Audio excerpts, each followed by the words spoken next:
আমাদের অনেকেরই প্রাইভেসির জন্য আমাদের গ্যালারির কিছু ফোল্ডার বা অ্যালবাম লক করার প্রয়োজন পড়ে। সেক্ষেত্রে আমরা অনেকেই স্যামসাং ফোন ইউজারকারীরা পারি না, তাদের জন্য ভিডিওটি। প্রথমে আপনার ফোনের গ্যালারিতে চলে যাবেন। গ্যালারি থেকে নিচের দিকে যে থ্রি ডটে ক্লিক করে সেটিংসে যাবেন। সেটিং থেকে নিচের দিকে এসে দেখবেন অ্যাবাউট গ্যালারি। তারপরে গ্যালারির যে ভার্সন, এখানে বেশ কিছু টাচ করবেন, লাইক 10 থেকে 12 বার। তখন আপনার গ্যালারি ল্যাবটি ওপেন হয়ে যাবে।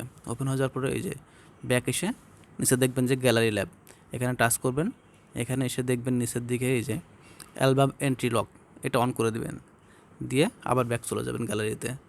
গ্যালারিতে ব্যাক যাওয়ার পরে আপনার যে ফোল্ডারটা লক করতে চাচ্ছেন সেই ফোল্ডারটা সিলেক্ট করুন। সিলেক্ট করার পরে মোরে ক্লিক করুন। মোরে টাচ করার পরে দেখবেন লক অ্যালবাম, কিন্তু এখানে নাই, কারণ আপনার এখন ফোনটা রেজিস্টার্ট করতে হবে। রেজিস্টার্ট করার পরে আপনি অপশনটা পাবেন। রেজিস্টার্ট করার পরে আপনি যে ফোল্ডারটা লক করতে চাচ্ছেন সেই ফোল্ডারটা সিলেক্ট করুন। সিলেক্ট করার পরে মোড়ে যান, মোড় থেকে যে লক অ্যালবাম, এখানে টাচ করুন, আপনার ফোল্ডারটি লক হয়ে যাবে। এবার আপনি যদি ফোল্ডার ঢুকতে চান, ফোল্ডারে জাস্ট টাচ করুন। টাচ করে এখন আপনি যেভাবে আপনার ফোন আনলক করেন ফিঙ্গারপ্রিন্ট অথবা প্যাটার্ন দিয়ে, সেভাবে আপনি আবার আপনার ফোল্ডারে ঢুকতে পারবেন। ওকে, এখন যদি আপনি আবার আপনার ফোনটাকে আপনার আগের অবস্থা অর্থাৎ আনলক করতে চান ফোল্ডারটা, তাহলে আপনাকে এই থ্রি ডটে ক্লিক করতে হবে।